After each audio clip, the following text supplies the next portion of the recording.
व्यर्थ के बकवाद करने वाले लोगों से मत मिलो, व्यर्थ के बकवाद करने वाले लोगों की तरफ मत देखो, ये क्या कह रहे हैं, क्या बोल रहे हैं। और तुम भी व्यर्थ का बकवाद मत करो। अपने समय को कीमती मान करके निरंतर प्रिया प्रीतम का नाम जप करो, उनकी गुण लीला गाओ, उनकी सेवा में रहो। कभी प्रपंच की बातें, कभी प्रतिष्ठा का चिंतन, कभी नाना प्रकार के मान सम्मान का चिंतन, ये घुसने ना पावे हृदय में। बहुत सावधान रहना चाहिए साधक को। ऐसी बातें देखो मत, ऐसी बातें सुनो मत जिससे तुम्हारा हृदय उद्विग्न होकर प्रभु का चिंतन छोड़ दे। बंद करो अभी। अन्य लोगों के संग का त्याग कर दो, जो भगवत विमुख वार्ता करते हैं, संत निंदा करते हैं, दूसरों की निंदा करते हैं। कुछ हाथ नहीं लगता है, ये लोग दुर्गति को प्राप्त होने वाले हैं।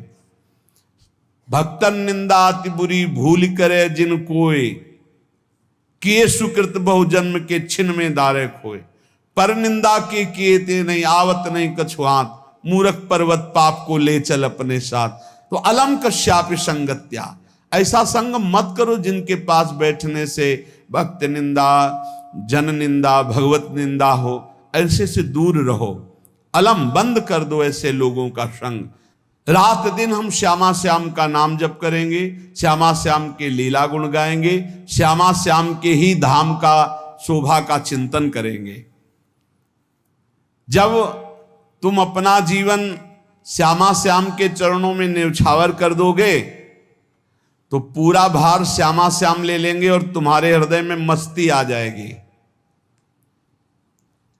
जो ऐसा निश्चयी होता है, दृढ़ निश्चयी, उसके अंदर दृढ़ विश्वास, तो उसके हर समय भगवान की स्फूर्ति होती रहती है। भारी प्रतिकूलता में भी भगवान का सानिध्य अनुभव होता है। वो अनुकूलता में तो भगवान के दुलार को देखता है, लेकिन प्रतिकूलता में भगवान की विशेष कृपा को देखता है। ये संयोग, ये वियोग, संसार की ये द्वंद्वमयी वृत्तियां भक्तों के हृदय में नहीं चुभती। आए की हुज्जत नहीं, गए की तलाश नहीं, क्योंकि नित्य संयोग भगवत स्मृति के प्रभाव से प्रभु का रहता है। शोक, विषाद बहुत ध्यान देने योग्य विषय है। तभी लोगों को ऐसा लगता है कि ऐसा कैसे हो सकता है। भक्त के चरित्रों को जब सुनते तो लगता है ऐसा कैसे हो सकता है, ऐसी परिस्थिति में भी ऐसा कैसे हो सकता है। क्योंकि तुम मानसिक बुद्धि से युक्त हो और वो भागवतिक स्थिति से युक्त है, इसलिए तुम उसको पार पा ही नहीं सकते। जब तुम अपना जीवन श्यामा श्याम के चरणों में समर्पित कर देते हो हृदय से, फिर उनकी कृपा से सब विघ्न दूर हो जाते, एक अपार मस्ती रहती है। नहीं तो शोक, विषाद, दुख, क्लेश, कष्ट, संताप, भय, उद्वेग, ये सदैव सताते रहते हैं। इसी से डिप्रेशन होता है। बार बार नकारात्मक चिंतन, शोक, विषाद, दुख, चिंता, क्लेश, संताप, भय, उद्वेग, यही पूरे मानसिक स्तर को नष्ट कर देते हैं। उत्साहहीन जीवन हो जाता है। जब तुम श्यामा श्याम को समर्पित हो जाते हो तो ये सब प्रवेश भी नहीं करते, एक अपार मस्ती बनी रहती है। अब क्या होगा? श्यामा श्याम जो करेंगे वही होगा। श्यामा श्याम पता नहीं कैसा करें, नहीं, वो सदैव मंगल भवन है, वो जो करते महामंगल होता है। यह निश्चय उपासक के हृदय में आ जाना चाहिए। इसलिए अपना सारा मन, सारी बुद्धि, सारा जीवन, प्रत्येक श्वास प्रभु को अर्पण कर दो, फिर देखो तुम निहाल हो जाओगे। दुख, शोक, विषाद, क्लेश, कष्ट, संताप, भय, उद्वेग, ये उसी को व्यापते हैं जिसने अपने जीवन को प्रभु के चरणों में अर्पित नहीं किया। इसलिए तुम अपना सारा मन, सारी बुद्धि, सारा जीवन, प्रत्येक श्वास केवल प्रभु को अर्पित कर दो, फिर देख लेना श्वास कैसे अर्पित की जाती, राधा राधा राधा। बुद्धि कैसे अर्पित की जाती, एकमात्र निश्चय कि भगवत सुख ही सुख है, ये जागतिक सुख सुख नहीं, ये दुख है, ये ऐसा दलदल है जिससे आज तक कोई नहीं निकल पाया। सारा मन, हम मन से केवल प्रभु का मनन करें, बार बार मन को संसार से हटा के नाम में, रूप में, लीला में, धाम में लगाएं। बहुत प्रसन्नता हो जाती है उस उपासक के हृदय में जो अपना मन बुद्धि प्रभु के चरणों में अर्पित कर देता है। भगवान ने तो इसको बहुत उत्तम स्थिति बताया है कि मेरे से कभी वो अलग हो ही नहीं सकता यदि मन बुद्धि अर्पित कर दिया। मयि एव मन आधत्स्व मयि बुद्धिम निवेशय, तो निवश्य मयि एव अत ऊर्ध्वम न संशया, बिल्कुल संशय नहीं, वो मेरे में ही निवास करेगा जिसने मन और बुद्धि अपनी मेरे में अर्पित कर दी। बहुत प्रसन्नता रहेगी उस उपासक के जीवन में जो अपने आप को मन बुद्धि सहित प्रभु के चरणों में समर्पित कर दिया है। भगवान का आश्रय लेने वाले की पहचान है हर परिस्थिति में प्रसन्न रहना। देखो आप भगवद आश्रित हो कि नहीं, देखो अनुकूल परिस्थिति में तो सब प्रसन्न रहना, लेकिन प्रतिकूल परिस्थिति में प्रसन्न रहना ये भगवान के भक्तों का लक्षण है। हर परिस्थिति में प्रसन्न रहना ये भगवान के भक्तों का लक्षण है। आनंदगन भगवान का आश्रय मिलते ही आनंद छा जाता है हृदय में। उनके पास आनंद का अभाव होता ही नहीं है। जैसे सूर्य का प्रकाश उदय होते ही सूर्य का प्रकाश संपूर्ण अंधकार को नष्ट कर देता है, ऐसे ही भगवान का संपूर्ण आश्रय लेते ही सब दुख चिंता शोक नष्ट हो जाते, आनंद ही आनंद।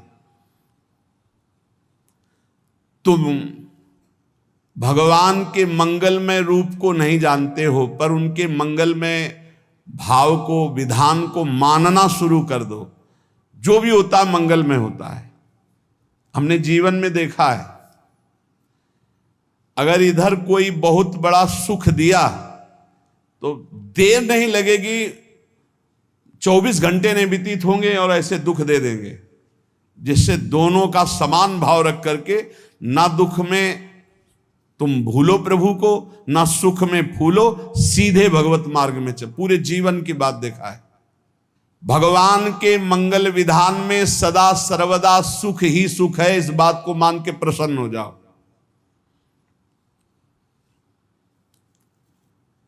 जब भगवान का भजन करने वाले की तन्मयता बढ़ती है भजन में, तो द्वेषी जन अपने आप तैयार हो जाते हैं। भक्त कभी किसी से द्वेष नहीं करता, अपने आप वो द्रोह करने लगते। तो नरसिंह मेहता जी से बहुत गांव के कई लोग थे जो जलते थे, ऐसे जलते थे कि अब क्या करें, कैसे मिटा दे नरसिंह मेहता जी को। अब उपाय तो मिल नहीं रहा था। तो एक दिन संतों की मंडली आई और उन्होंने कहा कि हम रास्ते में कोई चोर आदि धन ना ले ले, इसलिए यहां से किसी की हुंडी चलती है क्या द्वारिका में? पहले ऐसा था। बोले हाँ, हमारे यहां बहुत बड़े सेठ हैं नरसिंह मेहता जी, पर आप कहोगे वो मना कर देंगे। कई बार कहोगे, अगर वो स्वीकार कर ले तो वहां। और उनका लक्ष्य था कि नरसिंह मेहता जी की तो खाने की भी सुविधा नहीं थी, हुंडी कहाँ की बात आई।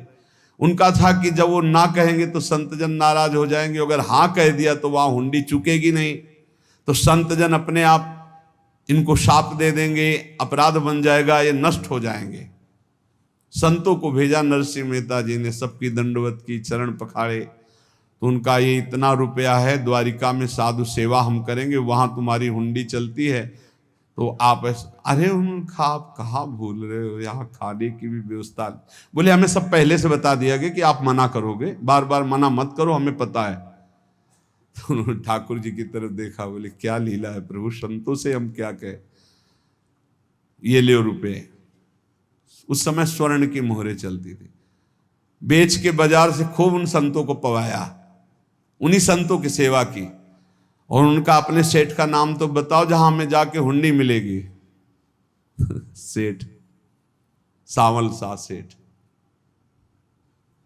संत जन गए वहां, पूछा कि नरसिंह मेहता जी का जिन सेठ से परिचय, उनका नाम सावल सा सेठ, उनकी गद्दी कहाँ है? तो जो कुछ भक्त थे वो द्वारिकाधीश की तरफ संकेत करते कि वही हैं। बोले नहीं नहीं, वो सेठ है, उनकी गद्दी चलती थी पूरी बाजार में कहीं कोई। अब संत जन एकांत में होकर के बहुत विचलित हुए, क्या हमारे साथ धोखा हुआ? नरसिंह मेहता जैसा संत क्या धोखेबाज हो सकता है?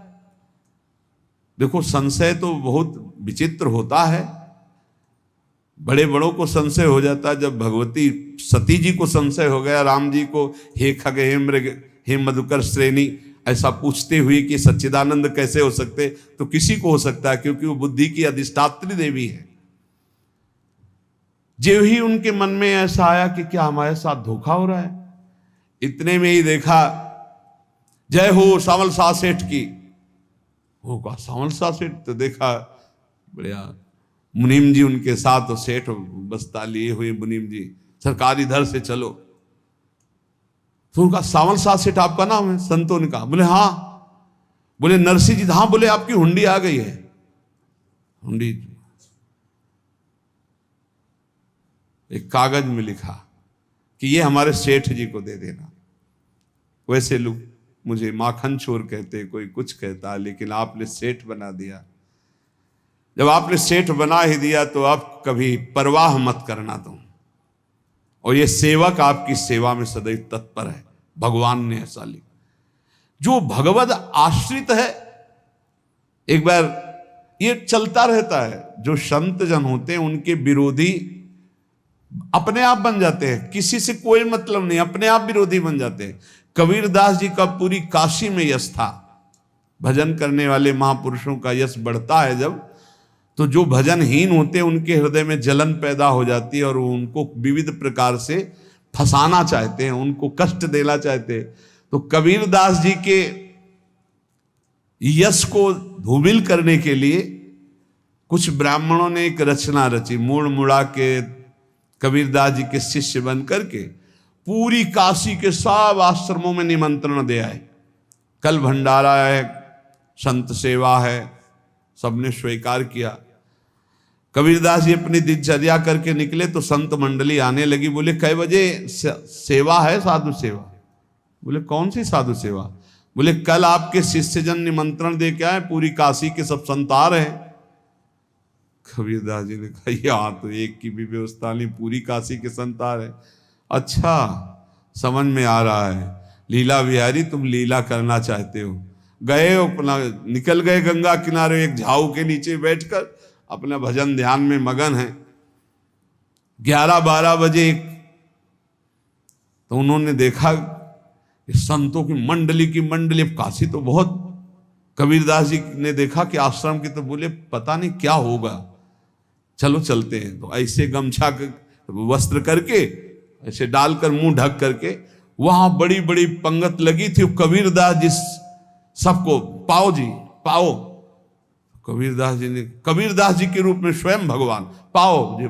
कबीरदास जी ने कहा अच्छा, जब स्वामी परस रहे तो हम भी बैठ के पा ले। तो जब उसी पंगत में बैठ गए अपना कपड़ा ढक करके, और जब मोहरे की दक्षिणा दे रहे थे सब लोग कि वाह कबीरदास जी ने आज तो साधु से। सबको जब कबीरदास जी के सामने आए तो ऐसे मुंह ढके, बोले देखो जो मेरा होता है उसे मुंह छुपाना नहीं पड़ता, मुंह ढकला नहीं पड़ता।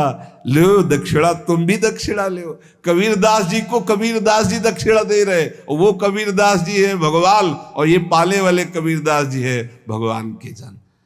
कभी भगवान अपने, अरे जमाने जोर लगा ले, कितना जोर लगाएगा, भक्त और भगवान का झंडा कभी न झुकने पाएगा। बिल्कुल चिंता, शोक, भय, उद्वेग रहित जीवन भगवद आश्रित। तुम भगवान के मंगल विधान में सदा सर्वदा प्रसन्न रहो। अब ये विचार कर लो कि भगवान जो करेंगे तुम्हारा मंगल करेंगे। अब थोड़ा ऐसा बीच में लगता है कि अमंगल हो रहा है क्या, लेकिन पक्का समझो बहुत बड़ा मंगल उनका विधान होता है। बहुत ही उत्तम